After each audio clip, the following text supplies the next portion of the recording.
Hey there, welcome. Here we are today, excuse me, taking a slightly deeper dive into iridology. We're not doing an introductory level thing today. We're going to talk about something that is very specific in iridology. And so for those of you who are brand new to iridology, this might be a little deep for you. If, however, you've got a background in iridology, this should be okay. So today we're talking about a structural subtype. Now, when we talk about a structural subtype, we are looking at how the fibers are sitting in the iris because the position of those fibers is genetically determined. When we see certain types of patterns in the way the fibers are positioned in the iris, it gives us information. One of those specific pattern types is called the connective tissue type. So this is a brilliant example of the connective tissue type. The connective tissue type may have closed lacunae in it. They may or may not be attached to the collarette. And so what that means is you might see some of them tight in like this, but you might see others that are kind of hanging out in other areas of the eye. The main thing we're looking for here is, what does the fiber structure look like? Does it look neatly organized like somebody combed it? Or does it look a little bit tangled? So we want to be looking at both the fiber structure inside lacuna, if there are lacunae, and outside lacunae as well. And so what we see here is that wherever we're seeing fiber, it's not well organized. It's a bit messy, whether it's inside a lacuna or outside. And so when we see this, we know this is the kind of person who falls into the connective tissue type. Now, what does this actually mean for the person? It means that they are likely to have challenges with the structure of their body. So this is a client, she's been with me for about 2.5 decades. And my clients, they come in for several appointments over the course of several months, and then they're in a good place, so they fade off and things are good until they aren't. And then when they're not good again, they come back in. So she started coming back in. And as I looked at her eyes, had a new camera, wanted to get new photos. So took photos of her eyes, and I looked at her and I asked her specifically, how do you heal if you have a sprain or a bruise or anything like that? And her answer was, well, that's a good question. Do you remember my younger sister? And I did. I remembered her younger sister, a lovely woman who really had some health struggles. And she said, well, my sister went and got genetic testing, and she has what's called Ehlers-Danlos syndrome, which means she does not make collagen well. So since my sister had it, and since it's genetic, I went and got tested. And I also have Ehlers-Danlos, but not to the degree my sister has. Now, that's not to say that every time you see a connective tissue eye, this person will have Ehlers-Danlos. But in this particular instance, it verified what the genetic testing was saying, and it gave us information about this particular client. And it helped us to understand what we needed to do next with her. Here's another really good example of a connective tissue type. So again, we do have closed lacunae attached to the collarette. We also have closed lacunae that are not attached to the collarette. So that's an important distinguishing feature here, because if all we had for closed lacunae, if they were all attached to the collarette, that may not be connective tissue. But as soon as we have closed lacunae that are not attached to the collarette, we absolutely have connective tissue. And then we can look at the rest of the fibers to see what they're doing. And we see that her fibers all have a bit of wobble, a bit of wave to them. There's a little bit of tangle. We've got lots of lacunae that are not attached to the collarette. And as we see that we've got a little bit of a messy fiber structure with these lacunae that are not attached to the collarette, we know we are talking about connective tissue again. And so we want to ask the client questions. Remember, the eyes give us information. The most important information they give us is the questions we need to be asking. So the questions we want to ask here are things like, does your spine hold in alignment well? Are you prone to strains and sprains? Do you break bones easily? Do you look wrinkly too early? These people often will age, their skin will age much more early than someone who's not connective tissue, because these people's connective tissue lacks resilience and it lacks integrity. Right? So we might see a bigger predisposition towards varicose veins, organs that prolapse, tissues that stretch out of shape too easily and it's not easy to repair them. So when we see this and we ask those questions, then we want to follow up with questions about their diet, their lifestyle, surgeries they've had, medications they're taking, diagnoses they've got from the doctor. And we add all of that information to what we see in the eyes and to what our clients' answers have been for us before we start creating a program for them. Does this make sense?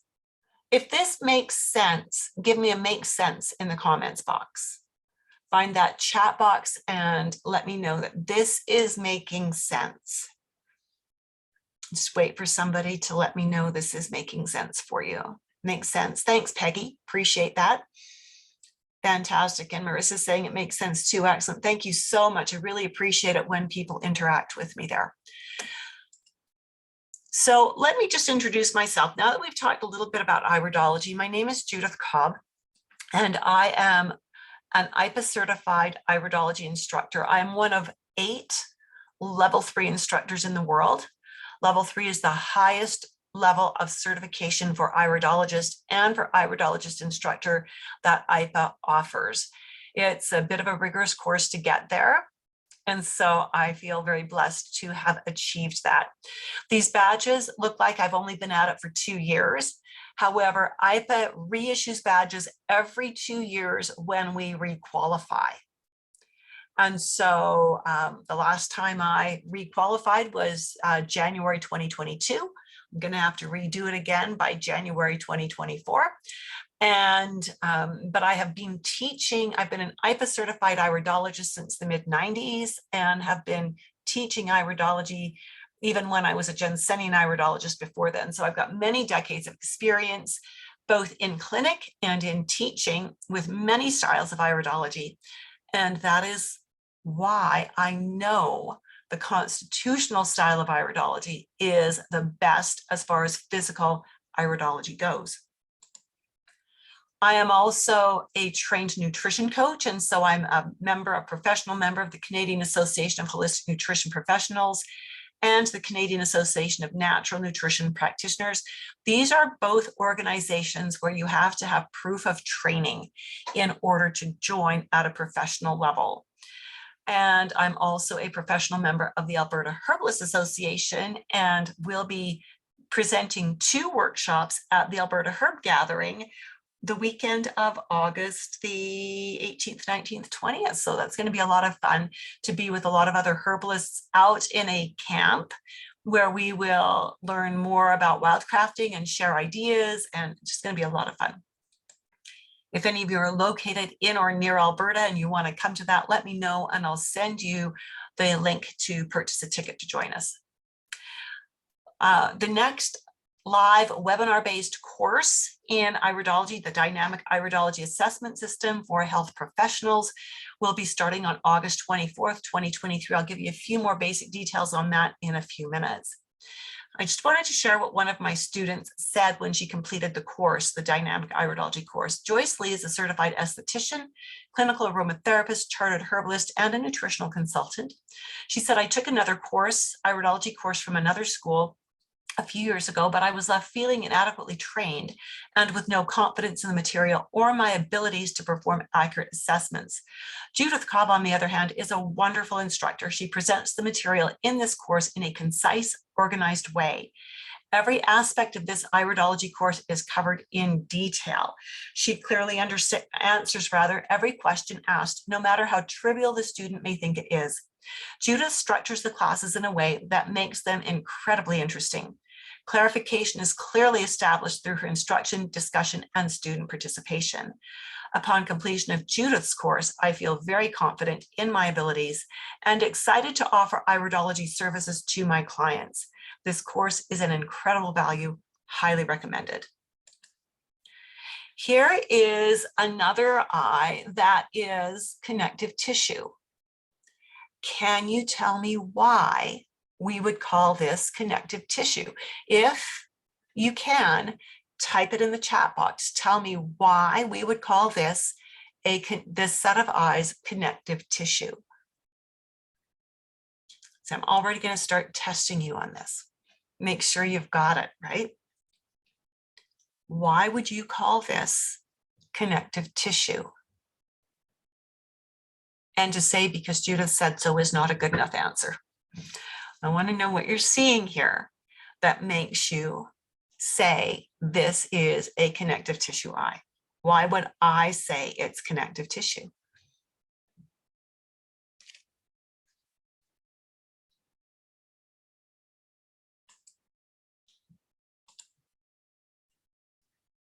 Marissa is saying lacuna and interwoven fibers, not straight. Okay, so that's good. We want to be even more specific with that. Where are the lacunae? Where are the lacunae? What is the collarette? Not sure. Ah, okay. So the collarette is a defining marker right here. This is a key point in iridology to understand what the collarette is, what information it gives us, and what its placement and shape tell us. So there's a whole lot of there. Lots of separation in the fibers. No, lots of separation, Peggy, doesn't necessarily give us connective tissue. It might just be a lower resiliency in the eye. Okay, I want you to think back. I said there may or may not be closed lacunae attached to the collarette. But if there were lacunae, we also had to see some that were not attached to the collarette. So when we look in this set of eyes, we see a lacuna here, and we see a lacuna here, and we see lacunae here that are not attached to the collarette. In this set of eyes, that is the primary thing that we are seeing that tells us this is a connective tissue eye. The fibers are a little bit messy. And when we put the slightly messy fibers with the lacunae that are not attached to the collarette, then we absolutely have connective tissue. Okay. Fantastic, fantastic. So dark brown eyes, we call these hematogenic irides. Some people consider them very, very difficult to assess because of the amount of heavy pigmentation that obscures most of the fiber. And so we can still see enough in these eyes quite easily to call these connective tissue. Once again, what we are looking for is we need to have that training to understand where is the collarette in this set of eyes, and then where are the lacunae sitting. So you will notice we have lacunae that are distanced from where we anticipate the collarette should be. And so that is enough for us in a hematogenic eye like this set of eyes to call this connective tissue. We are still going to ask the very same questions about the integrity of the structure of their body. How is the collagen holding them together? How is the connective tissue actually working? Do they heal quickly after a sprain or a break, or did they sprain their ankle 10 years ago and it's healed as much as it's going to heal, but it's not great, right? Do they bruise easily? Do they wake up in the morning going, oh, where'd that bruise come from, right? And so these are important things for us to consider You know, how is their skin? Again, is it really wrinkly? Does it have a lot of issues? Because skin has a lot of collagen in it, right? And so this would be a hematogenic connective tissue iris. Here we have another excellent example of connective tissue. So we've got lots of lacunae. Many of them are attached to the collarette. When you take that step back from the screen, and it's always wise to kind of sit back and look at the whole eye, can you see how tangled things look here on the lateral side of this person's right iris? And again, on the lateral side of this person's left iris, can you see how very few of these fibers actually come and radiate straight out? They kind of do this very loosey-goosey woven appearance, tangled appearance. Can you see that? Can you see that? It looks like frizzy hair. It sure does. Marissa is saying, does taking collagen help? This is where you have to understand the rest of iridology, because this person's connective tissue is weak, doesn't have, let me rephrase that, their genetic predisposition is for their connective tissue to lack integrity. We need to figure out why. Okay, so the genetic predisposition is there. What would keep this person from building stronger connective tissue? This is where having your anatomy and physiology under your belt is critical, because you need to understand the pathways of how we create collagen, right? And you don't need to know all the chemical details, but you have to understand, where does that pathway start? And when we understand where that pathway starts, we can then see, oh, do we need to support another area or two of the body first? Do we need to get other parts of the body working well? And when we get them working well, this person will be able to make collagen from their foods. In which case, then adding a collagen supplement could be beneficial, but just throwing collagen at these people is likely not the best answer. We almost always need to look back further. So this person has no problems with sprains or breaks. Their skin looks beautiful for their age and they heal up really well. Then I'm not going to be overly concerned about their collagen, because likely they are taking care of things at a deeper level. They're taking care of the root causes, the things that would impact the creation of collagen and connective tissues.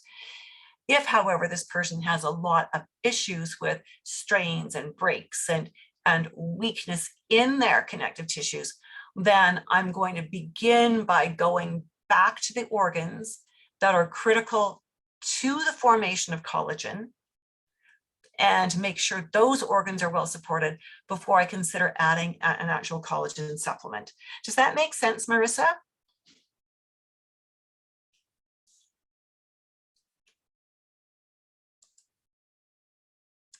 Fantastic. Thanks for that, Marissa. So we're not going into all of the deep details that you would learn in the dynamic iridology class for obvious reasons. We don't have the time. And I also don't know what your backgrounds are to know if you've got the foundation for us to go that deep. This is Adam Zukowskis, one of the few men in holistic healing who has completed my iridology course. He's such a delight. He said, having had comprehensive iridology training in the past, he was trained and certified before he came to me. I can attest that the dynamic iridology course is well-rounded and covers all the necessary basics, embellished with the teacher's own experience and discoveries. The course is taught from up-to-date information, and it is clearly apparent how much work she puts into staying in the forefront of iridology research. The hidden gem in this iridology course is the ongoing support that Judith kindly offers, and which I find to be an invaluable gift and resource. Adam hits an important point there, and that is that many times when you enroll in a course of any description, the teacher will support you while you are in class. But once the course is finished and you've done your final exam, there is no more support. That is not how I treat my students and my graduates.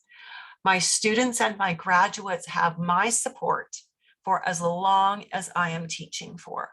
And so even though Adam did complete the course, he did graduate, and he graduated a few years ago, actually. I just share his story because he's such a unique person. And he still periodically pops in to our support sessions to get help with cases he's working on, right? Even though he's done my course and he's done another course before that, and he is a naturopathic herbalist in the UK, he still pops in all these years later when he's stumped. And I love that he does, because that is how I support my students. So critically important. So our next live webinar-based course starts on August 24th. There's more information. Registration is open. There's more information on iridology.education/course-info. So you might want to screenshot that or make a quick note of it, because I forgot to leave my notes open where I can copy and paste that for you. You'll get some basic information about the course there. And if you like what you see, there is an invitation for you to book a one-on-one Zoom meeting with me to talk about the course, to talk about your training, your previous training in whatever it is that you do, to make sure you've got the prerequisites that I require, to make sure that this course will actually meet your goals and help you achieve what you want to achieve. Some of you have had the call with me already, and some of you have completed the course already. And those of you who have had the call with me know that it's not a high pressure sales call, right? It is strictly an information call to make sure that you're in the right place and that this is the right fit. Those of you who have completed the course with me already know that the support is ongoing. And so I invite you to hop on over to iridology.education/course-info to get more information about the course. What I will tell you is this course is the only live, online, fully mentored course for nutritionists, herbalists, naturopaths, registered nurses, EMTs, physiotherapists or physical therapists, depending on where you are in the world. What else? Massage therapists, holistic healthcare professionals who want to streamline their clinical work without sacrificing client care. What I find is that so many health professionals see the client for an hour, gather information, sometimes more than an hour, gather information. Then the professional goes off and spends 2 or 3 or 4 hours doing research, creating a protocol to take back to the client. Problem is the professional is not getting paid for those program creation hours. With dynamic iridology, I teach you how to use iridology as your intake process. I teach you how to use iridology to guide the questions you need to ask and to help you create the programs you need to create, and to literally do everything from the intake to the end of what I call your first next step program creation in under 75 minutes. Now, how many of you, just show of hands if you don't mind, in the chat group, how many of you are already working with clients in whatever your field is? Maybe it's nutrition or herbology or aromatherapy. If you are currently seeing clients, let me know in the chat box somehow. Either raise your hand or say clients.